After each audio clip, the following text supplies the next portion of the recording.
Welcome, everybody. Incredibly excited today. I've got the famous Jonathan Fisher. So, yeah, I've been, this is the first time we've met. So it's equally exciting for me as it is for you. And Jonathan has been somebody I've been tracking and following and learning from for a long time. So welcome to This Clinical Life.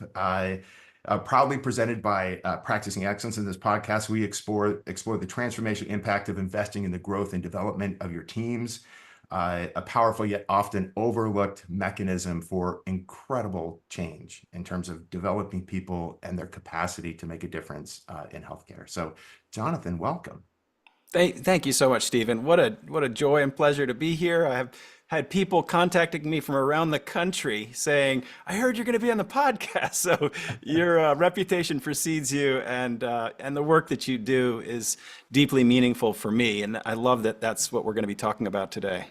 Well, I appreciate that. I would love to begin with people interacting a little bit.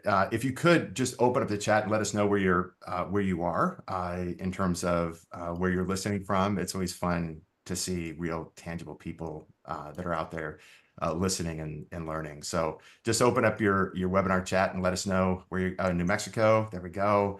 South Carolina, San Diego, there we go. Memphis, Tennessee, Phoenix. So, Jonathan, I want to begin.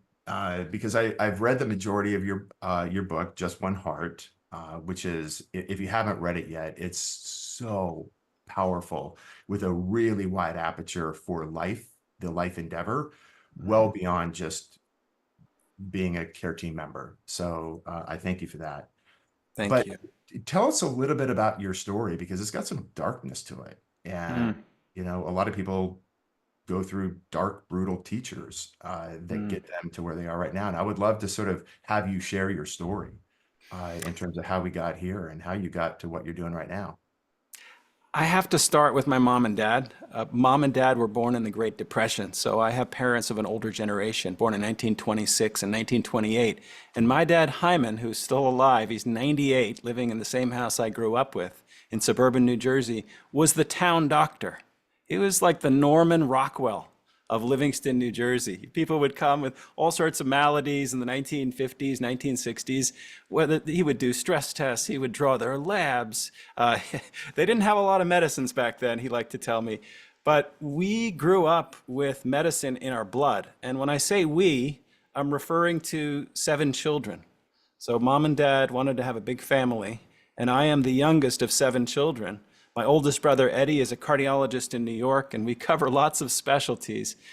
And actually, that bag back there was my father's when he made house calls in the old station wagon around town. And one by one, we just fell in line. Mm. I was fascinated by science because my mother was a physicist when that was not a thing that a lot of women did. Back in the 40s and 50s, she went into science. And it was in my blood, and I also was a very naturally sensitive, almost to the point of being neurotic and frankly quite anxious kid. I had a very active inner voice, which often was very positive, but often would worry about things before other people would even be thinking about them. And I think that's what ultimately made me a very good doctor, able to see problems around corners that patients maybe weren't even aware of. But over time, that grinding of worrying thoughts was something that I wasn't aware of, that I had a choice to control it, and it really took over. And I felt this sense of inner contraction and chronic stress, always worried day in, day out, never taking time to congratulate myself for studying hard, getting into school, being top of the class.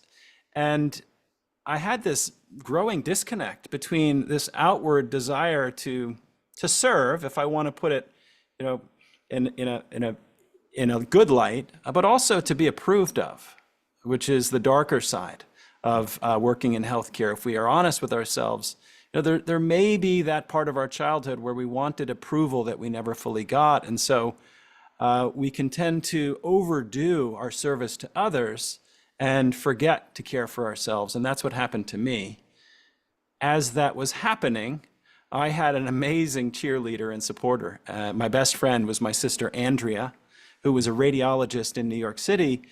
And she was the person who helped me see that I was not just stressed. I was depressed, and I had bad anxiety, and I was actually burning out before burnout was a word that was part of our popular lexicon in healthcare. This is 20 years ago. So I spent a good 10 years, and Andrea eventually convinced me to go against our family culture, which is never to show weakness, never to admit vulnerability, and to seek help. And I went through therapy for a long time with the help of medications, which, it would have been embarrassing for me to say that 10 years ago, any of this stuff. And part of my own healing journey is to share this story so that others on the call, others around the country know that we are human beings. We may look like heroes, and people may want us to be heroes in the field of medicine, but we are humans. And the rest of the story, I go into great detail into the book. The short version is unfortunate that my best friend, Andrea, who really helped me learn the practice of self-kindness, had blurry vision and ultimately was diagnosed with an inoperable brain tumor. And so as the world was becoming firm underneath my feet, a crack opened up, and over 4 years she became sicker, and I had to work then through the grieving process, even before she died, and then afterwards. There's been a hole there, and the work that I do and the way that I choose to live my life, and the reason I wrote this book, is to fill that hole. It's dedicated to my sister. Well, it's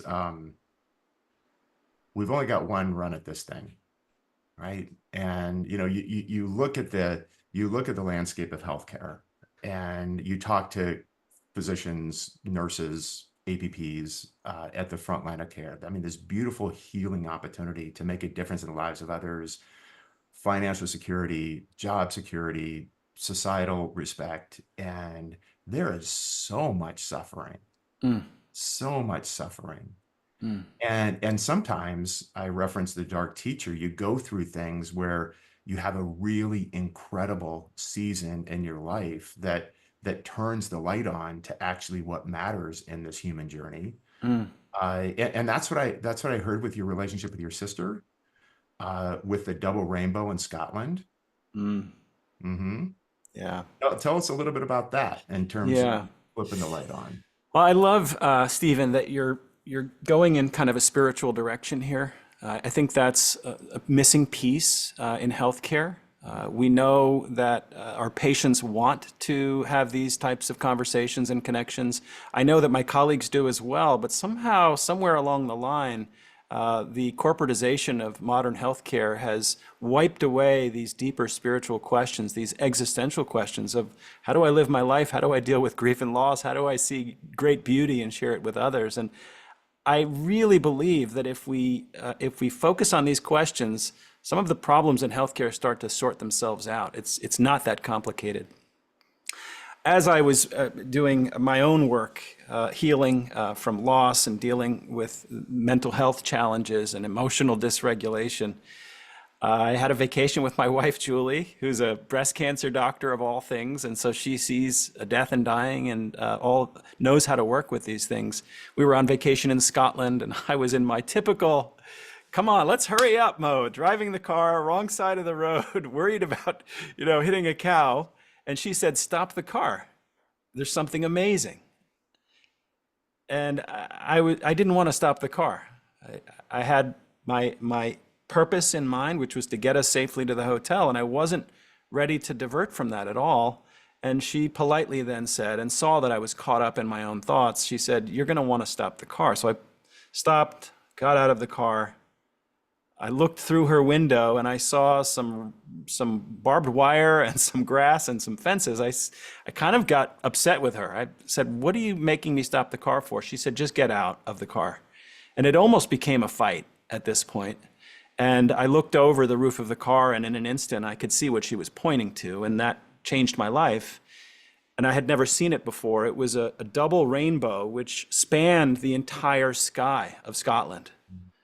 And I'm getting chills right now and a little tearful thinking about it. The first thought that I had was, how many of these moments have I missed in my own life?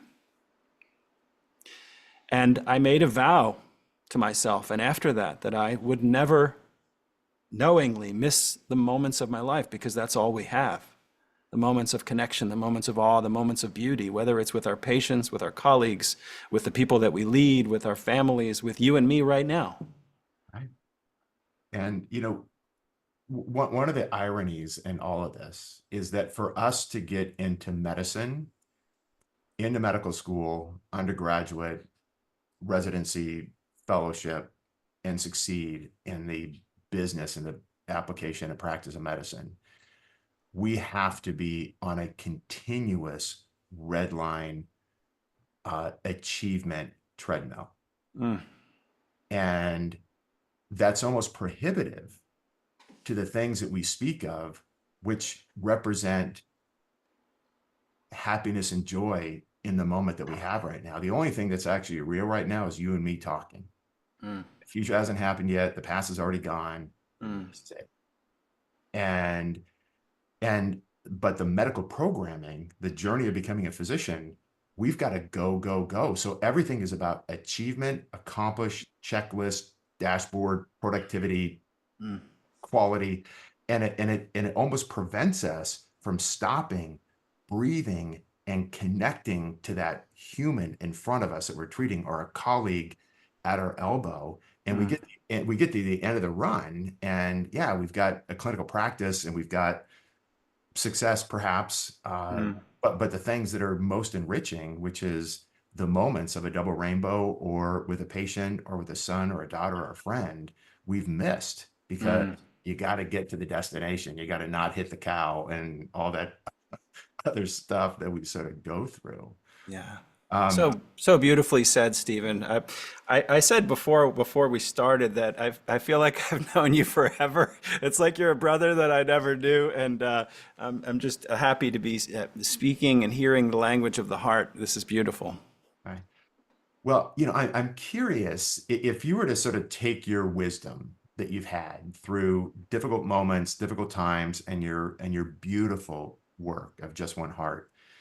And we're speaking to care team members and leaders to say, how do we transition from constant pursuit of a metric, a goal, and an objective that we still have to do? We still have to achieve those things. We can't just stop and be so fully present that we're not doing the work. But how do we reconcile what we have to get done in medicine and overlay presence and connectivity to human connection that allows us to feel these moments that make life really worth living? You're asking so many of the questions that I love to think about, Stephen, and I think hold the answer to the future of healthcare. What you're asking about is how do we change a culture? How do we change a culture that's focused on the bottom line, defined as the dollar? And in order to approach that, I think we need to cast a wide net and not just look at healthcare, but look at sort of the Western modern model of post-industrial society and capitalism. The culture we live in, we measure our success based on whether or not we're more successful than someone else. So there's competition that's baked in. We measure our success in a very rigid social dominance hierarchy where, we know who the boss is, and it's not about love and empathy and connection. It's about competition. I think we've overblown Darwin's concept of survival of the fittest. He tried to help us understand how humans are motivated, and I think well-meaning humans for 100 years took that the wrong way, which is to be better than rather than to be a friend to. In terms of how, you asked the question, how do we make the change? I think about when I see a patient in my cardiology clinic who is smoking, or who is 50 pounds overweight, or whose blood pressure is high and they don't want to stop eating barbecue. I'm from North Carolina now, so how do we make changes that are hard when we're used to something? We prefer the status quo. And I think it's just worthwhile pausing to acknowledge this is hard work we're doing. We may be in the position of leading change, but we certainly don't want to be dragging others along the way. And so to motivate patients, to motivate the culture of medicine, I think we have to call out the pain that we're feeling. I think people change when they feel, either when they feel pain on the one hand, or when they see something so beautiful like a double rainbow, like a promise of the future of healthcare that's so irresistible that you don't have to convince people to change the way they're doing. So that's where I would start. And that has to do with understanding human motivation and emotional intelligence. But then in terms of where do we go from there? What you're talking about is a radical shift, Stephen, from traditional Western approaches to human life and how we approach life, which is about the doing. And what you're talking about is much more of an Eastern concept, which is about this being in this human life. And it appreciates the brevity of life and that the fact that unless we are present for the moments and we're always focused in the doing, we miss out on the experience of being a human, being a doctor, being a patient. And I think that's where we are talking about heading, taking back some of this old wisdom that we've really ignored. And some of that is, because we have these devices. But on the other hand, maybe we have these devices because we're looking for something deeper and we're not finding it here. It was so interesting when you had mentioned that we're constantly seeking validation, right? And I think that, and I can even reflecting my own journey, and I'm, on the back nine, if you will, in life. Yeah. And, you learn things as you get older as to what really matters. Like, for example, money doesn't really matter to me anymore. Of course, it's literally the currency of the world. But in the grand landscape of things, what are the things that are most enriching in life? And that's there's nobody, if you speak about the regrets of the dying, that speak about that. It's not what creates the human experience. Yeah. And getting back to your wanting approval is, so much of us had historically relied on external validation of our value, that sometimes even drove us to go to medical school in the first place. I want to do something where I get recognized for being somebody. Yeah. And, I want you to talk a little bit about how do we go from relying on external validation to determine our value in this life to us relying on being who we want to be and not depending on other people saying, good job, well done. Talk a little bit about that, because I sense that was part of your journey that powers your work right now. Really insightful to pick up on that, because that's a big part of my own healing journey, was to shift from this persona that I held up, so that the external world, the outside world, would see me as either perfect or the smart one or the one who works hard or the one who helps others. Those were all parts of a mask that I was wearing. Literally, a persona, it means mask. And I was so damn tired of putting up that mask for so long that part of my own journey to get to this place where not only can I be the doctor that I wanted to be, where my patients love me, we hug each other, they send me love letters. I mean, not like that, but also to be now a leader in an organization, to at least try to give hope and empathy and love to others. The only way that I am able to sit here with you, Stephen, is to do the work of trying to shatter that mask and to take it off, despite how scary it is, that people might see the real me, that I am deeply human, deeply imperfect, incredibly flawed. So that's my first thought about that. And then, of course, we could overlay the science of it, which is always fascinating. And for many years, social scientists and social psychologists have tried to understand, well, what makes people really happy and succeed and do their job well, whether they're a doctor or a nurse or a healthcare executive. And from the early days of Abraham Maslow, who started off the field of positive psychology, to 1980s, there was this field of self-determination theory. And the core of self-determination theory, which says that the highest pinnacle of human experience, if you want people to do well and to thrive and be healthy, people need to feel a sense of living authentically. This gets back to you were referring to Bronnie Ware's work. Yeah. And what do we regret when we're dying? The number one regret when we're dead and gone is we didn't live authentically. We lived according to other people's ideals. So I'm all with you on this shift towards finding out what makes us tick from the inside. And when we're in a leadership role, getting really interested on the people that are around us, getting to know them, what excites them, what would drive them, what would give them passion and purpose. Thank you for sharing that. And if you look at the leadership literature, leaders expressing vulnerability, meaning I struggle with this. Hmm. I'm afraid of this. I've tried this and it's not worked out well in the past. And to send signals through modeling that it's okay uh, to feel afraid, to feel nervous, to feel overwhelmed, and to sort of normalize that. And that is a cultural attribute in and of itself can not only raise the trust in that leader who is being vulnerable and authentic, Mhm. but it can make it okay to say, you know what, yeah, Sunday night when I'm about to go into clinic,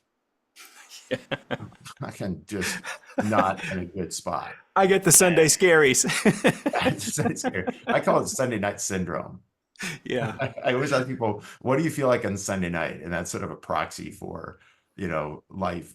But if you're with a team and you have friends, if you have an Andrea, uh, and you have an organizational culture and a local leader that makes it okay to say, this is super hard, Mm, that permission can help advance mm. resilience a little bit. Yeah, Uh, absolutely. Yeah, yeah, you're speaking the language of psychological safety as well. yeah, Amy Edmondson's work says that to create an environment of safety, people don't just have to be okay to express their ideas that may go against the grain, but they have to be able to show up with their true selves and to feel safe. right. And safety comes first. It's the core human need. Yeah. Psychological safety, physical safety, it's all relevant.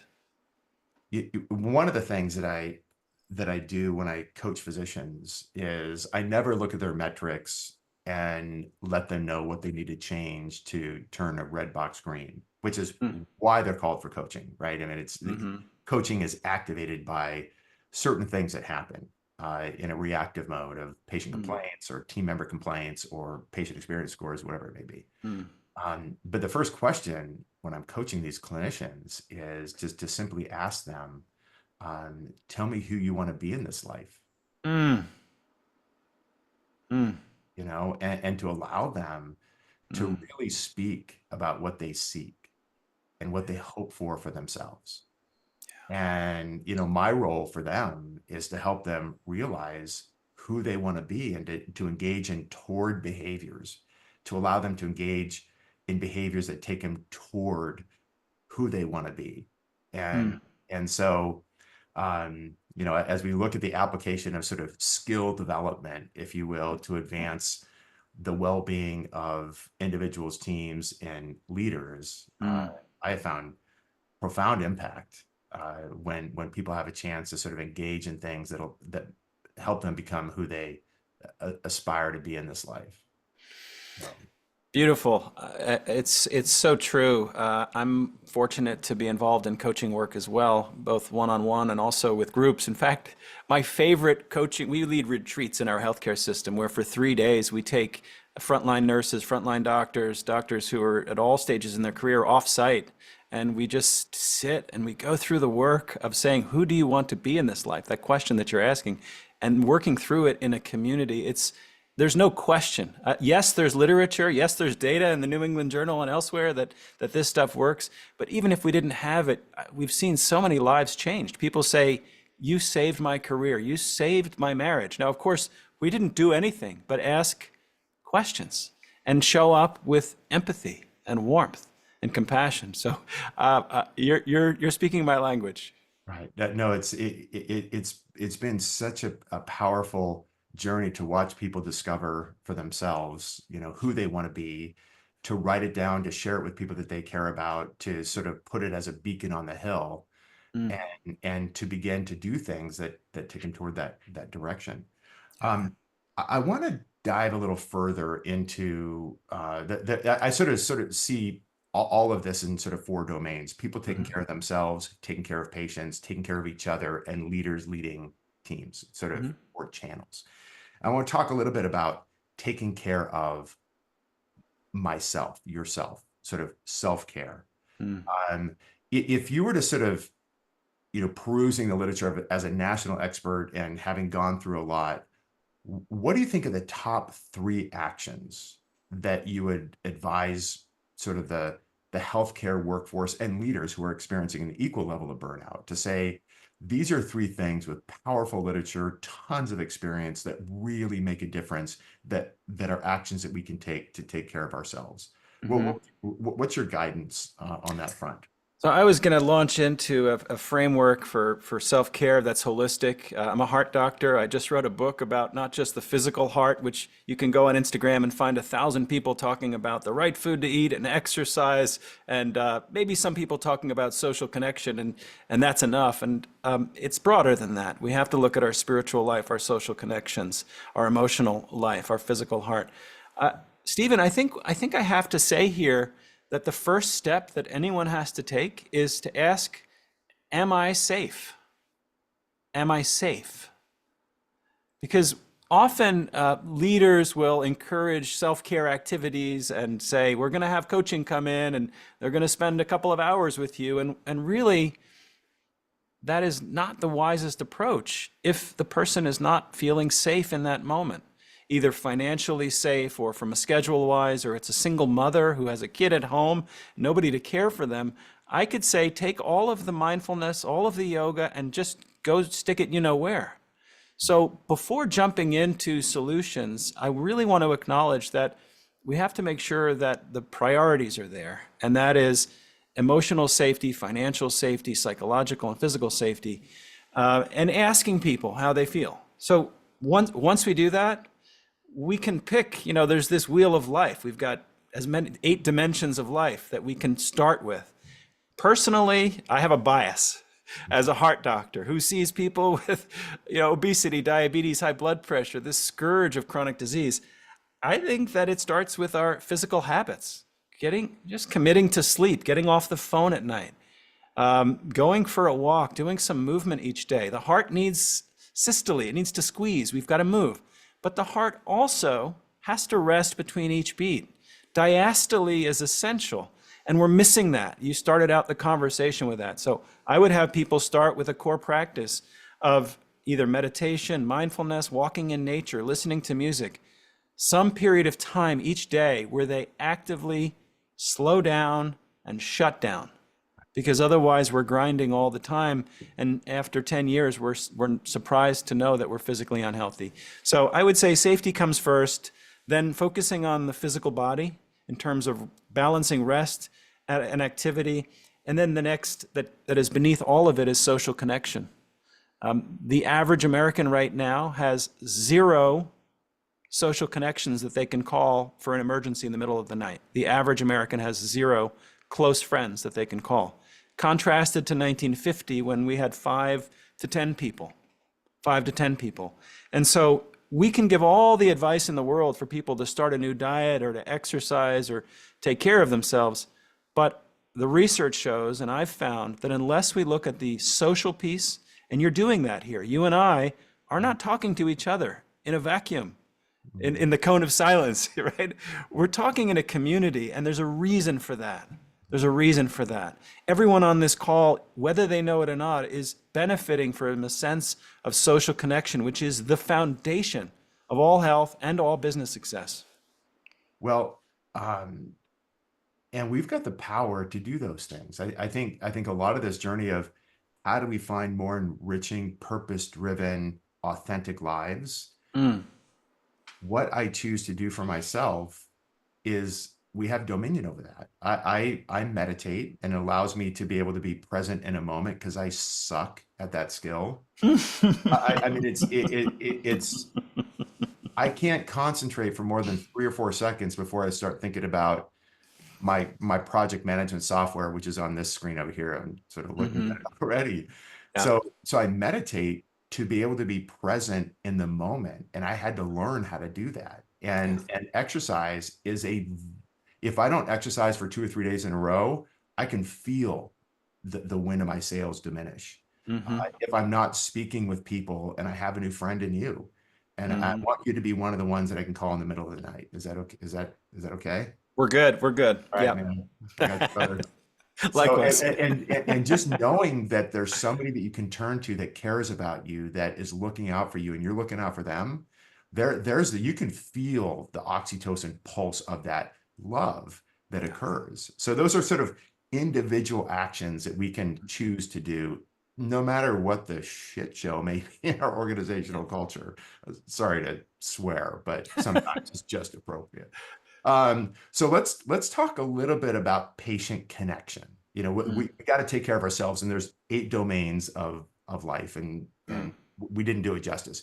But let's talk a little bit about the relationships that we can forge Mm. with patients, Yeah. and what that may do to the sense of purpose and resilience that I'm making a difference in the world. And I want you to speak to that a little bit. Well, most of us chose to become doctors, chose to go into healthcare, become leaders in healthcare. Regardless, we had a lot of choices, whether we knew it or not. We could have gone into anything. Mhm. And I think people who are gravitated to healthcare or the caring professions have a few things in common. And one is a deep sense of humanity and the importance of human connection. And I think this crisis of burnout, a lot of it is driven because we now are split from that deep desire to connect with other people. I think at the core, that's what it's about. In terms of connecting with patients, I can tell you about myself. I went in very bright-eyed and bushy-tailed. I was a first-year medical student. I'm going to save the world. I'm going to cure heart disease or cancer. Who knows? I'm going to have patients love me and respect me and all these dreams. And by fourth year medical school, I was just exhausted. I was wiped out. I'd seen far too many attendings who were just not kind people, setting an example where they were just drill sergeants almost. I'm thinking about no shade on our surgical colleagues, but I had a surgical chief resident. You'd think that I was in the military. It was hours of just marching, and it was almost barking orders. It was beating the humanity out of me, and I know that I'm not alone in that experience. If we study the level of empathy in our medical students, there's a marked decline beginning in medical school. You haven't even finished your training, and these loving, caring human beings ready to heal others are now themselves wounded and isolated. So we talk about patient care, we have to start there. We have to start with the culture of medical education, and we really have to focus on that. And it starts with the leaders. We have to have accountability for the leadership and our medical educators. What example are they setting? And then for young attendings, we throw people in, and often we say, well, you're on your own. Good luck. And that is not sustainable. That leads to loneliness. And then if someone takes the leadership route, that's an even lonelier route, because people are taught you're not allowed to share your vulnerability. You alluded to this earlier. So in so many ways, it's both the healthcare culture, it's the healthcare leadership culture. We have this drive to disconnect from each other and from our core sense of purpose, which is to connect with others.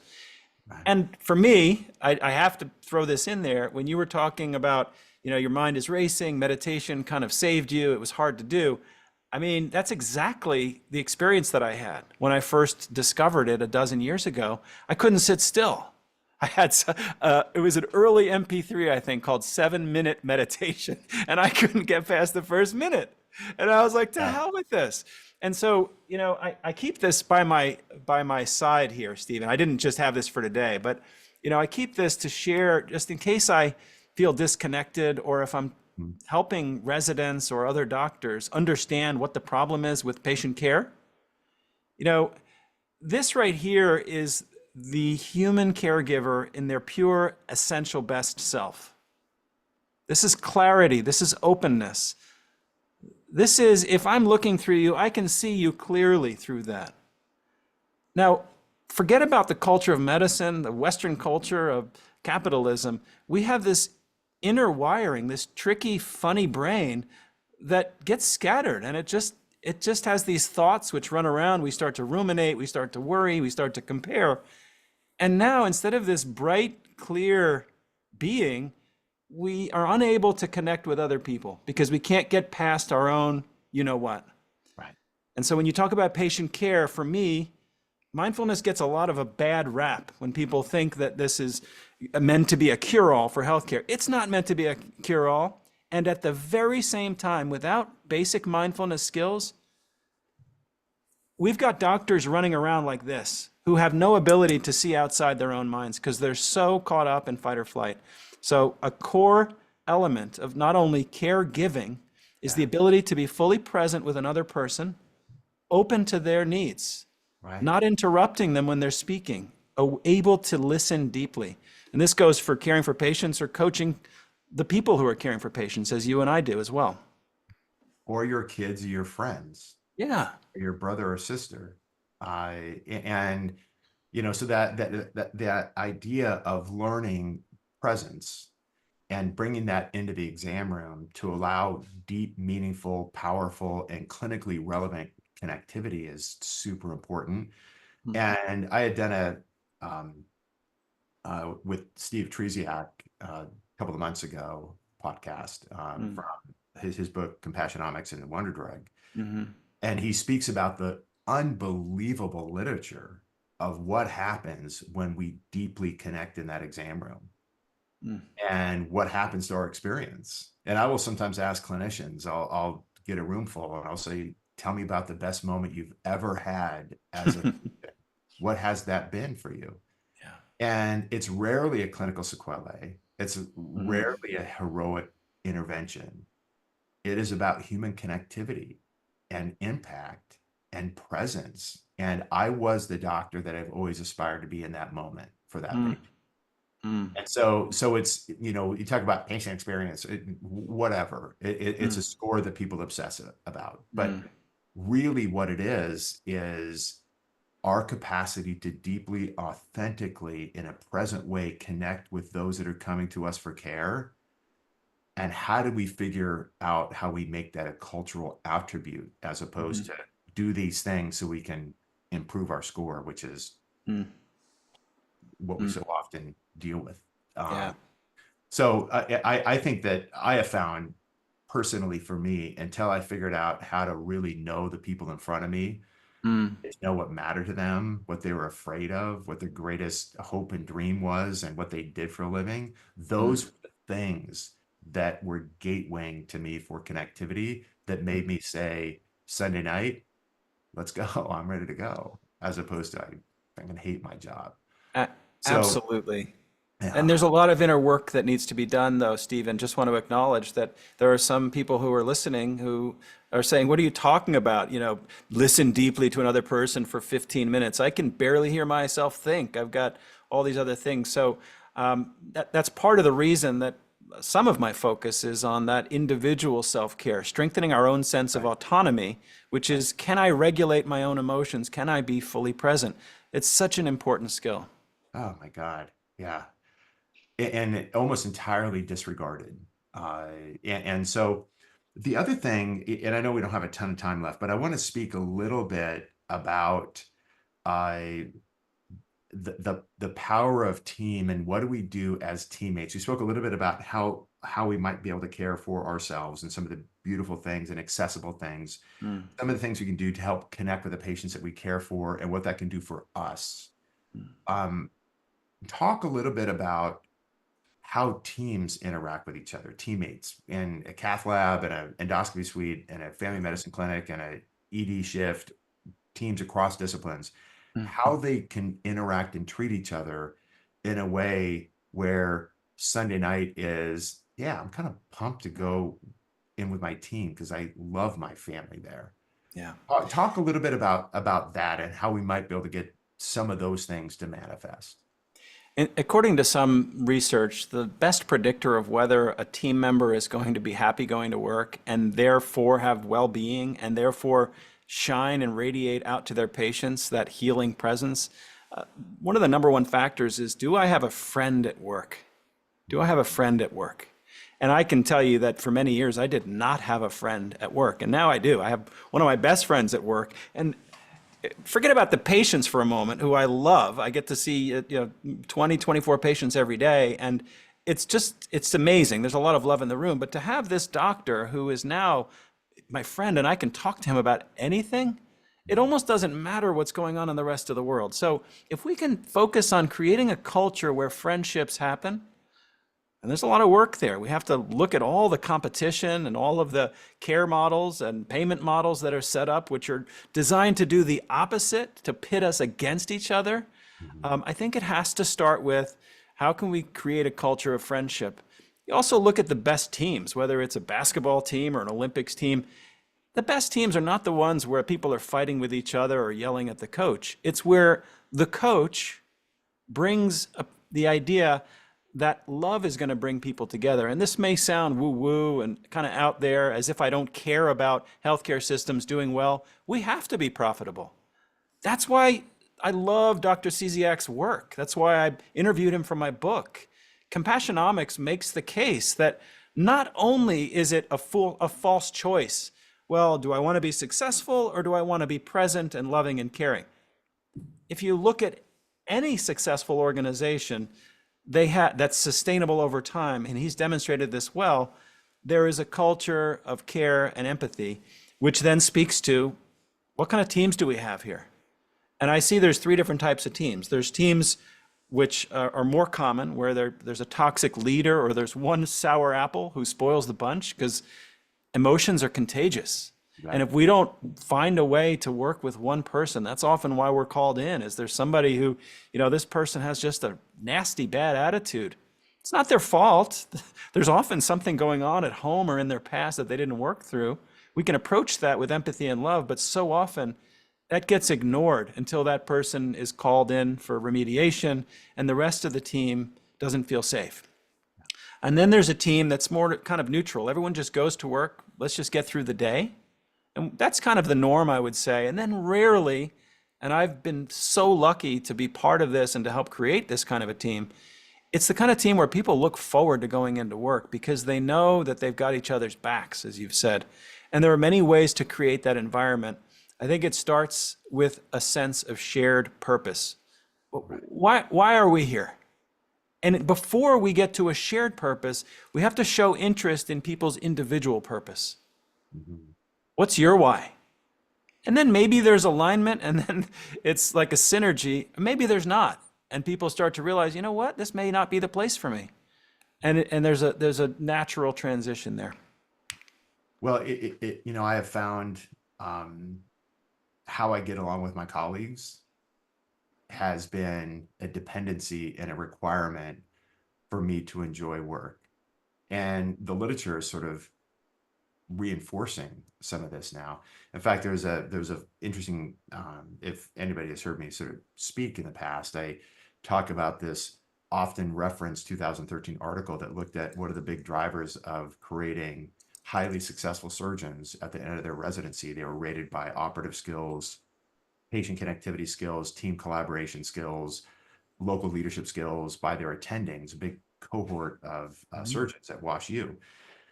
And what they found as the single greatest correlate to becoming the great surgeons later on in their careers was whether they participated in competitive team athletics. Mm. And because being a part of a competitive team it's not about me. It's about the collective shared common purpose and how do we work together to achieve something that we all believe in. And so, how do we advance the skills and behaviors of a team so people say, people have my back, we care about each other, we tap each other for ideas, we'll encourage each other, we'll cry together, we'll laugh together, we're going to tease each other, we're going to have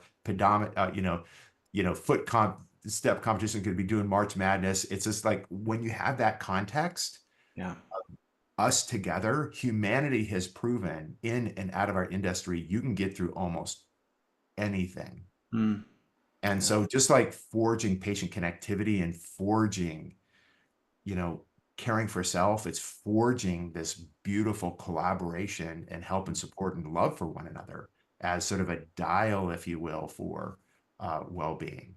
Hmm. So in our last couple of minutes, I want to talk about and get your opinion on what are the kinds of leaders that can advance the resilience of their teams? What are they doing and how are they showing up? Hmm. And what can we learn from that to take action to begin to improve the well-being of teams from your angle? I could care nothing about leadership a dozen years ago. I was so caught up in my own stress. I was ready to leave medicine. I was on call and just miserable and stressed out. And so the mere topic of leadership, I was allergic to it for a while. And subsequently, I realized that leaders really matter. Leaders really matter. And unless we have training in the skills of leadership, learning the skills of leadership, we are relying on a collection of accidental leaders. And that's partly why, again, why I wrote the second half of the book, which is there's the final chapter in the book is about living and leading with just one heart. And for me, I need things that are easy to remember. So I have what I call the 7 timeless traits of the heart. And I think that the best leaders that I know, they have heart-centered qualities. And as a cardiologist and also a mindfulness and compassion advocate, I looked for years at what are these traits. So the answer to your question is, number one, the best leaders are steady. Just like a heartbeat, can't be too fast, too slow. It's got to be steady and agile depending on the needs. So they know how to calm themselves and be present. The best leaders are wise. The best leaders are wise. They're not reactive. They're looking around the corner. They're learning from the past. They're learning from the present. So wisdom, we talk about people with a wise heart. That's what it means. The best leaders are open to new ideas. People are open-hearted. That's what it means to be open-hearted, open to emotions, open to ideas, not running away. And then the best leaders are wholehearted. So means they show up, like you talked about before, with vulnerability, with their whole selves, the willingness to be frail, to admit when they're wrong. That's the fourth quality of a heart-centered leader. The next is one of the most important. The best leaders are courageous. You and I are talking about doing something that's really hard and challenging, which is to change a culture that's deeply ingrained, while many people are throwing tomatoes saying, you're wasting your time. It's like Sisyphus' task, pushing that boulder up the hill. Don't even bother. It takes courage. And the word courage means heart, literally in Latin. So the best leaders are courageous leaders. They don't shy away. When they're afraid, they work with the fear and they move forward because of their passion and their purpose. And there's 2 more qualities of the best leaders, Stephen, in my mind. The last one is, I don't like people who are serious all the time. The best leaders have light hearts. They know how to laugh and to have fun and when not to take themselves and other people and life too seriously.